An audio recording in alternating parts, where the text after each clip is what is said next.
The Andy Griffith Show might have looked like a warm southern hug on screen, but behind the scenes, it was a different story altogether.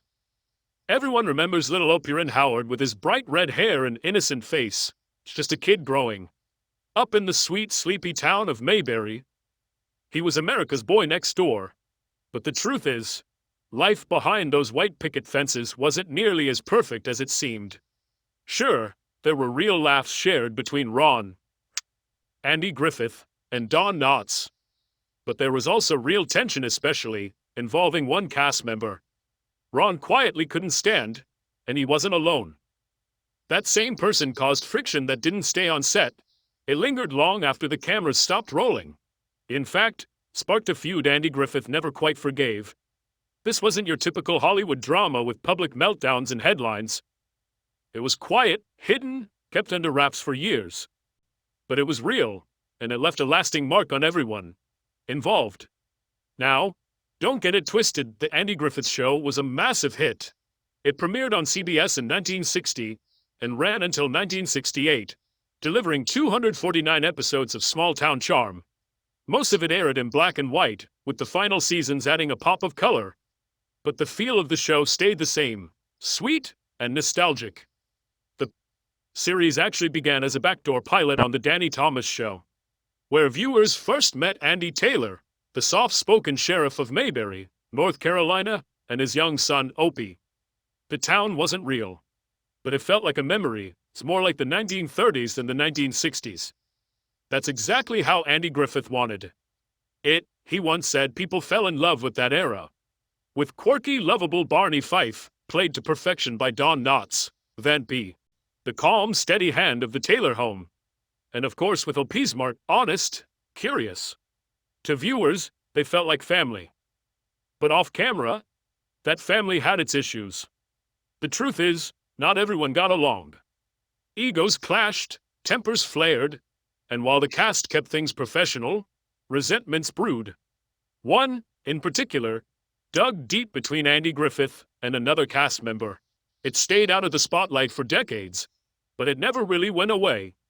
Still, despite the backstage drama, the show was unstoppable. It never ranked lower than 7th in the Nielsen ratings. When it ended in 1968, it went out on top something.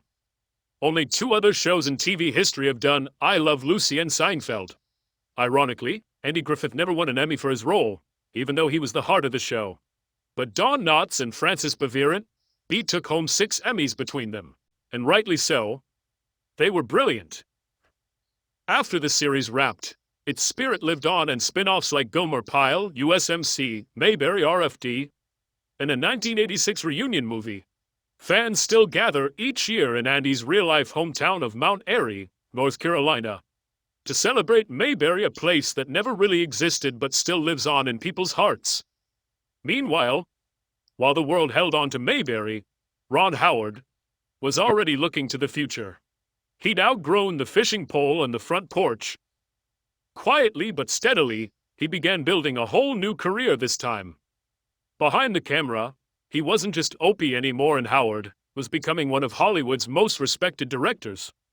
The funny thing about the Andy Griffith Show, it painted a picture of a perfect little town filled with love and laughter. But behind that illusion was a story of complex people, quiet rivalries, and one young actor who saw through the fiction and quietly began building a life of his own. When the Andy Griffith Show wrapped, you might think Ron would have taken a break, maybe gone off to be a regular kid for a while. But that wasn't Ron. While most kids were still learning how to ride a bike, he was already a household name. Instead of slowing down, he only picked up speed. Before he became the award-winning director we know today, Ron was America's favorite red-headed kid. But even before Mayberry came calling, show business was already in his blood.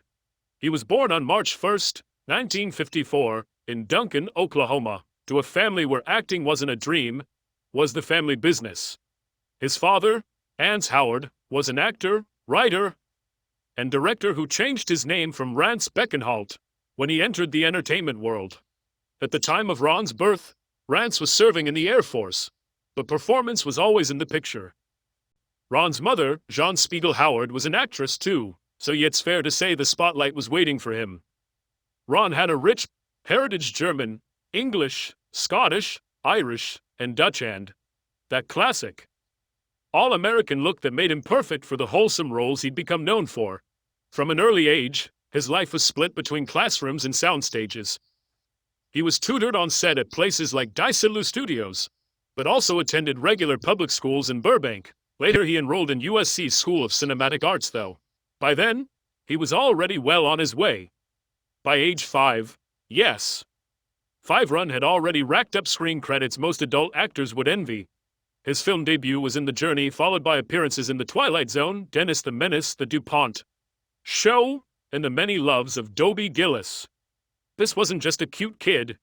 He had real talent. But the role that changed everything, that was Opie. In 1960, Ron landed the part of Andy Taylor's son on The Andy Griffith Show. Just like that, Ronnie Howard became a household name, played Opie for all 8 seasons, growing up right before America's eyes. Years later, Ron recalled his first day on set not with nerves or starstruck wonder, but with a memory of playing with a toy turtle. He had to pretend the turtle was dead for a scene and thought it was kind of funny, that calm, easygoing vibe. That was the heart of The Andy Griffith Show. Gentle, heartwarming, and simple in the best way, even though it aired during some of the most turbulent years in American history. The show avoided the chaos of the 60s. It stayed rooted in an idealized version of the past, peaceful, fictional Mayberry. With Don Knotts as the bumbling but lovable Barney Fife, Frances Bevere as the no-nonsense but kind Aunt Bee, and a town full of eccentric characters. Mayberry felt like a place you wished was real. The show never won an Emmy for Best Comedy, but it was nominated a few times. Knotts and Bevere took home 6 acting Emmys between them, a testament to their brilliance. And Ron? He kept going. In 1974, he landed a new starring role in another TV classic, Happy Days. You'd think after Mayberry, he might have moved on from sitcoms, but no, stepped right into the role of Richie Cunningham, the clean-cut, all-American teen. It started as a sketch on love, American style, and exploded into its own cultural phenomenon. Richie was the perfect counterbalance to the show's breakout character Fonzie, played by Henry Winkler. Leather jacket, cool swagger, everything Richie wasn't, but the chemistry between them was real, both on and off screen. They were genuine friends. That bond helped make Happy Days one of the biggest hits of the decade. Even while filming Happy Days, Ron had his eye on something bigger. He was studying the directors, watching how scenes came together, how stories were crafted. He was already dreaming about life behind the camera, and when he finally got his shot, that's when everything really changed. Ironically, Ron Howard's directing career began with a car crash, figuratively, not literally. His first feature film, Grand Theft Auto, involved a whole lot of actual crashes. It was 1977.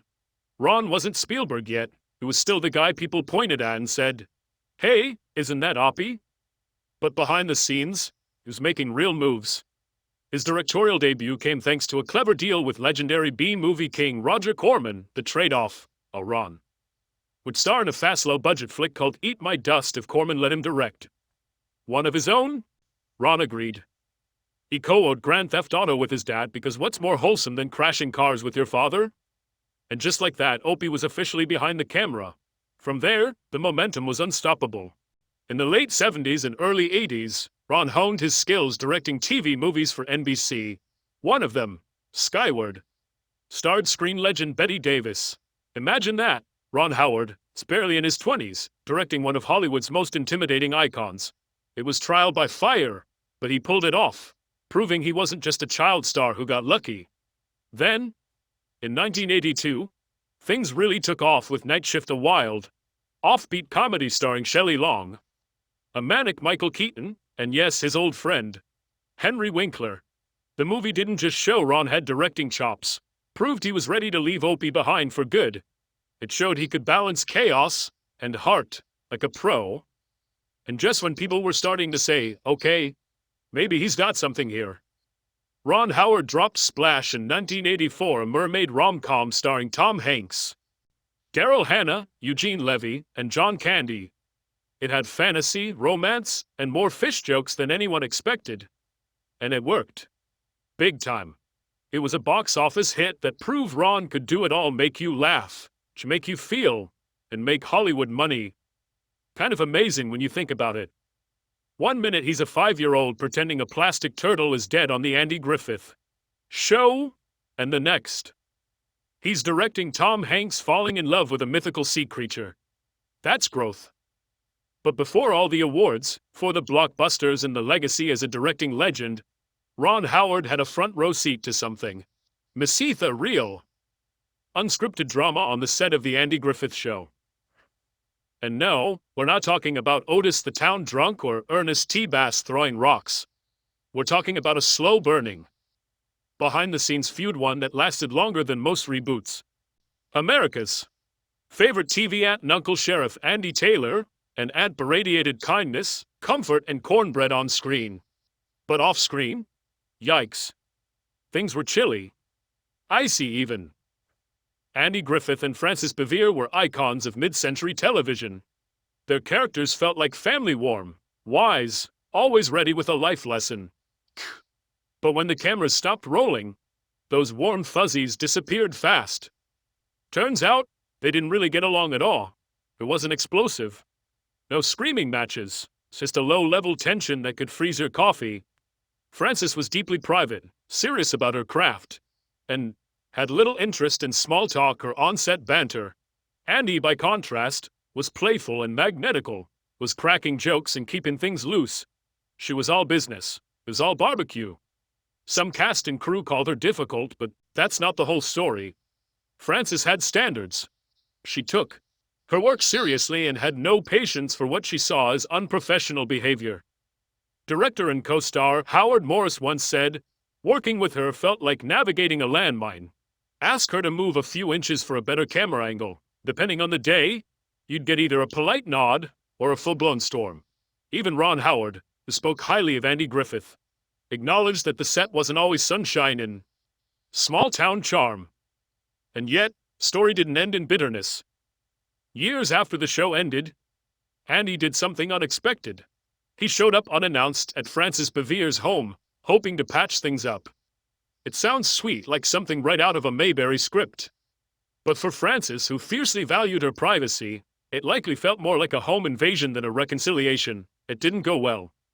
Still, life has a way of softening the edges. Toward the end of her life, she battled cancer in quiet retirement. Something shifted in Frances. Maybe it was reflection. Maybe it was peace. But she picked up the phone and called Andy. No scripts. Audience, just a real human conversation. And she apologized. "I'm sorry we didn't get along better," she told him. "It was my fault. It's that moment, years in the making, finally closed the curtain on their complicated history." Andy later shared how much it meant to him.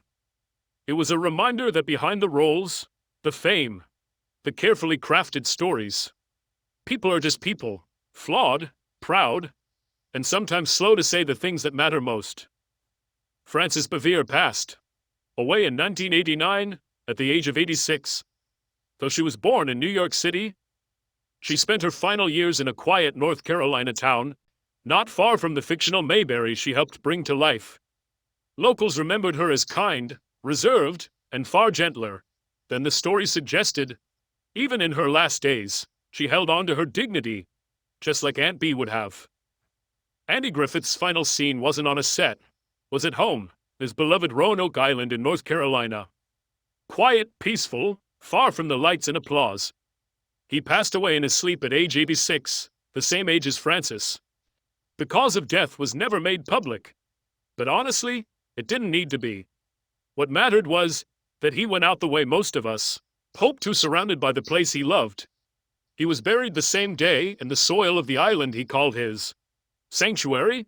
No headlines, no spectacle, just peace. For the fans who grew up watching the Andy Griffith Show, it felt like the true end of an era. Frances and Andy, two legends from a simpler time, were both gone. But what hit hardest wasn't just the loss. It was the reminder that even behind the most perfect TV smiles, real people lived those roles. People who clashed, people who healed, and in the end, chose something better. Grace. That final phone call between them.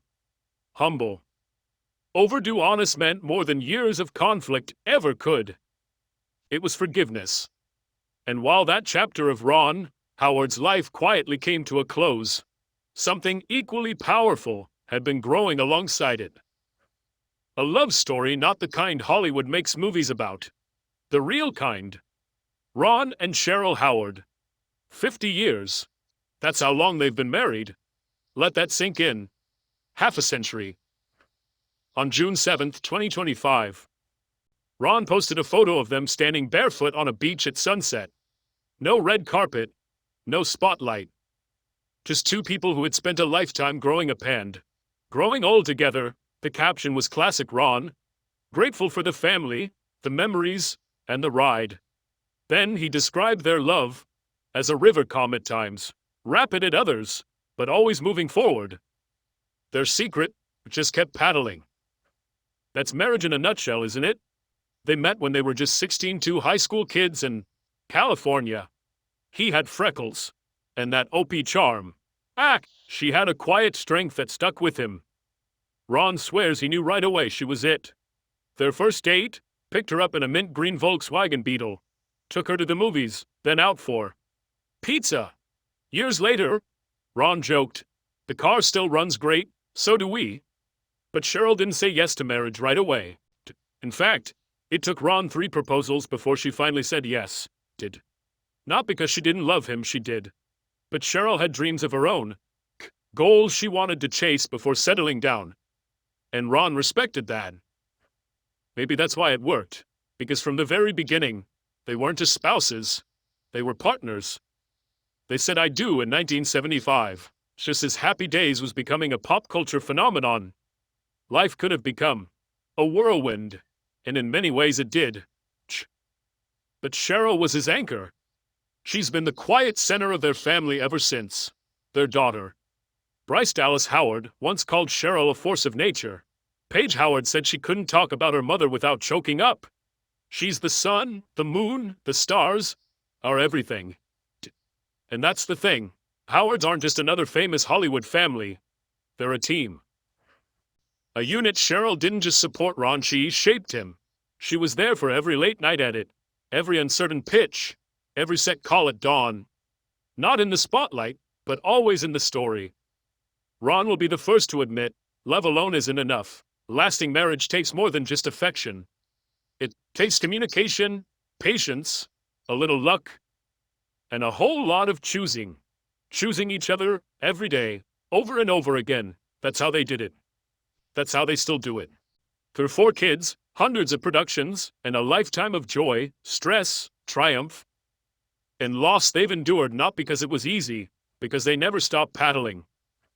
In 2023, Ron skipped the usual anniversary fanfare. No big dinner, no sparkling gifts. Instead, did something that said more than any grand gesture could. He picked Cheryl up in the same mint green Volkswagen Beetle he'd used on their first date. They rolled the windows down, took the scenic route, and let the wind do the talking. No spotlight, no need. Just 2 people and half a century of steady, quiet love. That's not a Hollywood story. That's a real one. And in many ways, Ron's career mirrors that same kind of resilience. Quiet, focused, underrated until it wasn't. While some actors struggle to pivot behind the camera, Ron made the leap look almost effortless. To many, he'll always be OP, or Richie Cunningham. But even back then, he was studying the directors, watching how scenes were built, how stories were shaped. He knew early on he wasn't just going to be in front of the camera, he was going to run it. His directing debut in the late 70s, Grand Theft Auto No, not the video game, was chaotic, scrappy, and full of heart. A B-movie with ambition, wasn't perfect, but it lit a fire. Ron spent years building his name. Some films landed flat. Critics questioned whether the kid actor had what it took. But Ron played the long game. Then came the 2000s. Everything changed. How the Grinch Stole Christmas was big, bold, and a box office smash. But it was a beautiful mind that truly transformed how the world saw him. The story of John, Nash, Brilliant, troubled, misunderstood, struck a nerve. It swept the Oscars, and Ron Howard walked away with Best Director. It was his moment. But like any great story, there was a complication. The film, while powerful, left out key parts of Nash's life. Messier parts. Critics called it a sanitized version, accused it of being dishonest. Ron admitted he'd focused on the emotional core, but when the backlash started affecting Nash himself, it hit hard. That crossed a line. Because for Ron, storytelling isn't just about the drama. It's about people. Protecting them matters. Years later, he found himself in a similar place with Hillbilly Elegy. At the time, J.D. Vance wasn't a senator, just a man with a raw, complicated story about growing up in poverty. Ron saw the humanity in that, and that's the story he told. But when Vance stepped into politics and began embracing views that felt miles away from the spirit of the film, it stung. Not because of politics, but because it felt like a betrayal, like someone you believed in showing you a version of themselves you didn't expect. That wasn't new to Ron. It took him back to his childhood on the set of the Andy Griffith Show, too. The cold silences behind the warm glow of Mayberry. 2 scenes with Frances Bavier, who played Aunt Beyond, who, off-screen, made young Ron feel small, dismissed, unwelcome. 1. Memory stuck. The infamous pickles episode. Opie has to eat jar after jar of Aunt Bee's awful homemade pickles. Ron hated pickles. But what made it worse was performing across from someone who made him feel like he didn't belong. He never made a fuss, not then, not even later. But that chill never left him. So when someone like Vance, whom Ron once tried to uplift, revealed a side that felt alien, it hit that same nerve. Not just disappointment, disillusionment. Ron didn't lash out. He didn't name names. He didn't need to. Sometimes a quiet pause says more than a press release ever could. But Ron didn't grow bitter. He grew wise. From child actor to Oscar-winning director, spent his life learning how to navigate people's stories and the messy, unpredictable space between. And now he understands something many never do. Not everyone you help will stay true to the story you believed in. Not every story will unfold the way you'd hoped. But that doesn't make the telling any less worthwhile. Maybe that's the real takeaway. Not some glossy Hollywood ending, but a reminder. People are complicated, stories are layered, and just because someone shows up one way today doesn't mean they'll be the same tomorrow. So when you find someone who's been steady through it, a partner, friend, even yourself, hold on to that. That's rare. That's gold.